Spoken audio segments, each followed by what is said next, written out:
All right. So, your question is, how do I make my mixes sound better than they actually are?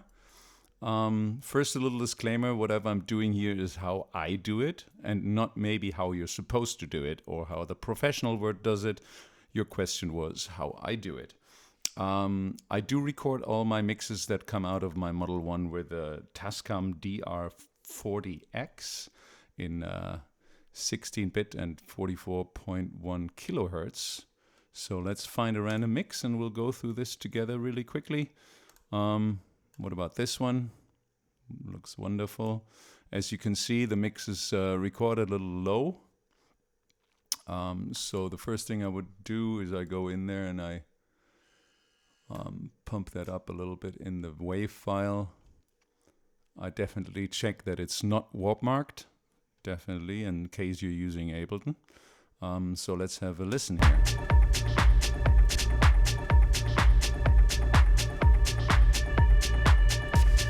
All right, that sounds like a mix. So the first thing that I do is I'll take an EQ. You can either use FabFilter EQs. I really like those. And I do a really heavy low cut here. Pretty heavy one, like this kind of thing. You could use this, or obviously, which is really amazing low cut EQ, is this one, the Cambridge. If you want to use this one, I'm just going to quickly show you. You basically do this, and you go into elliptic. Is it elliptic? Yes. And then you can really nicely take out. I think that Cambridge is one of the cleanest low cuts around. That's really good sounding, especially in the very low frequency range. But just thinking that you might not have that one, I'll take it away and I'll go with the FabFilter Pro Q3. But obviously you could also just very easily use the EQ8 here. Essentially does the same thing. There. So it's just about the low cut essentially. So if you hear the difference already in low cut,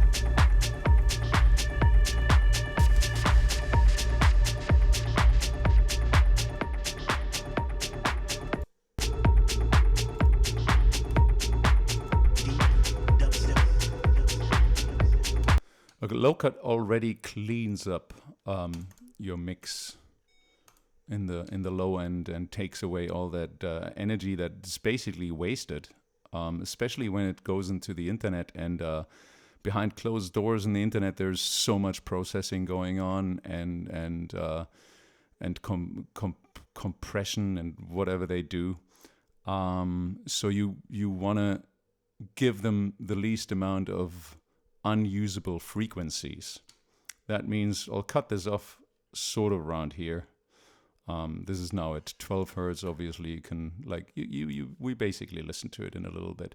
Another thing I do is limiting, loads of limiting. I actually really prefer the Pro L, the first limiter, and I usually go with the transparent setting. The look ahead, I'll kind of go at 10 o'clock where you can do that. A little shorter, longer attack, a little shorter release. Be careful with that oversampling. You have the power of the CPU, so you do this.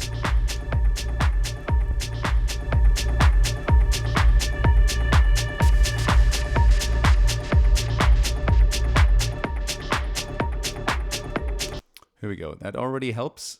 Obviously, you're going out of the master, and what I really like to do is I take multiple limiters.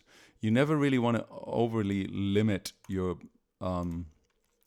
files. As I just mentioned, in the internet, they get pretty smashed and compressed again anyways. So be careful with how much limiting you do.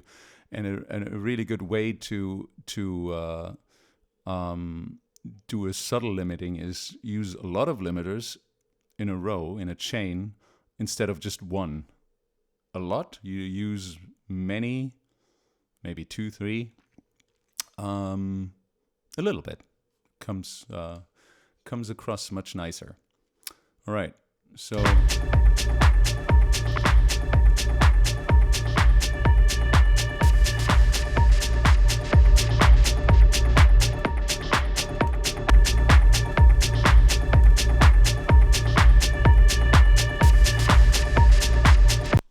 right, now what you could do is enhance the bass here a little bit, because you took away some low end here, which no one's going to hear and notice. But you essentially make some room to add a little bit of kick here around like 50, 60 hertz, where you hear about there. And what you could do also is give it a little bit of freshness and just raising a little bit the high end over there.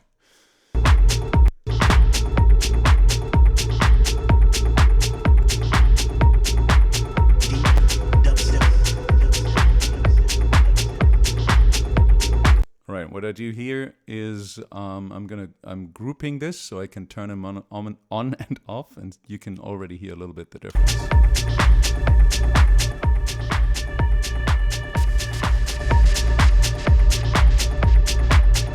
Obviously, it's louder because it's more limited. So these are the basics. This is basically super, super basic. You take away the low end, you limit slightly with, in this case, 2 limiters.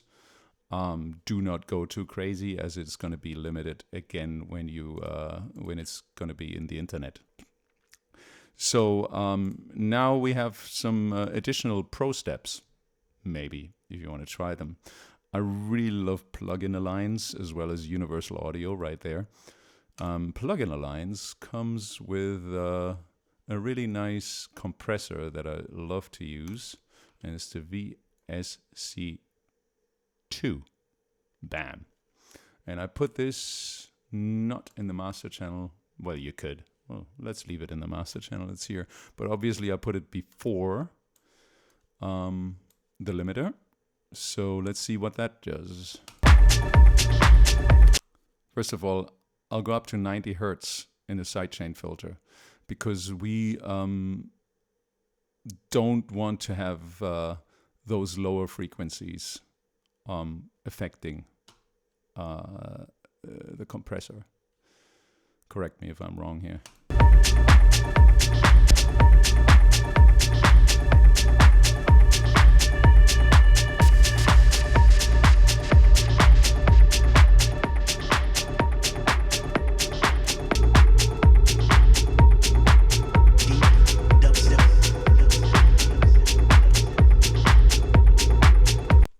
All right, here again, just slight touches.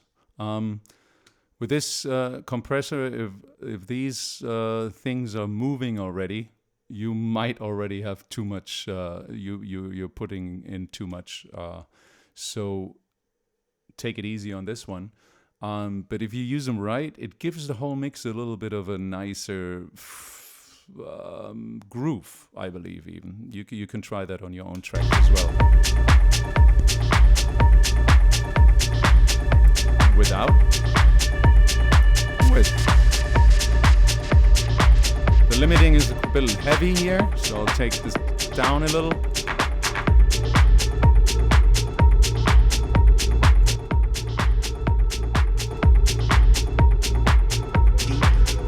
Okay, no low cut. Low cut with a little bit of bass and a little bit of this.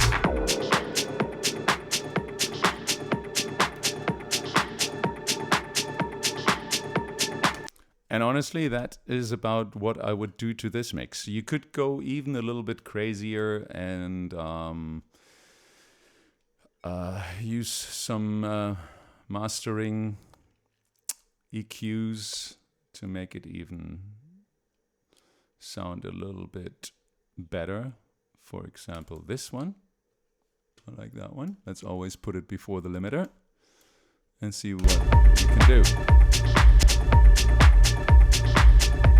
Obviously, I already have a low cut, but who cares if I put in another 12 hertz here? It's probably not going to affect anything, but everything affects everything a little bit. So just keep that in mind. You want to maybe add some low frequency here around 74, 84. This is more the muddy section. Here is a little bit more the punchy section with the upper part of the kick drum. And yeah, some nice breathing high frequencies. And you can cut off the nasty little hissy frequencies here too with 70,000 hertz. No one is going to hear that either. You could do that obviously with the EQ too. It's totally up to you. So.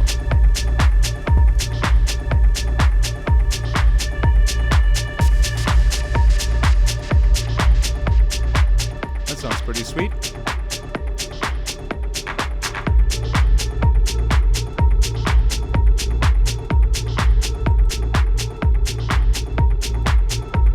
You hear the difference of the EQ?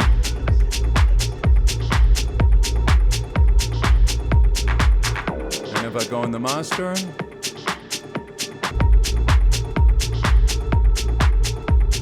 that master EQ sounds pretty good too. I also kind of like what the compressor does, and also the limiters. So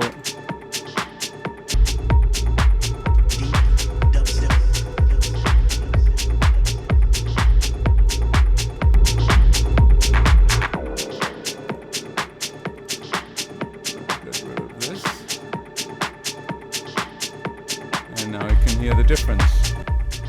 That was how I recorded the mix, and this is how it sounds now. That's pretty much it. Let me know if you liked that video, and I'm happy to do more as I am traveling much less these days. All right, I hope that was helpful. Thank you.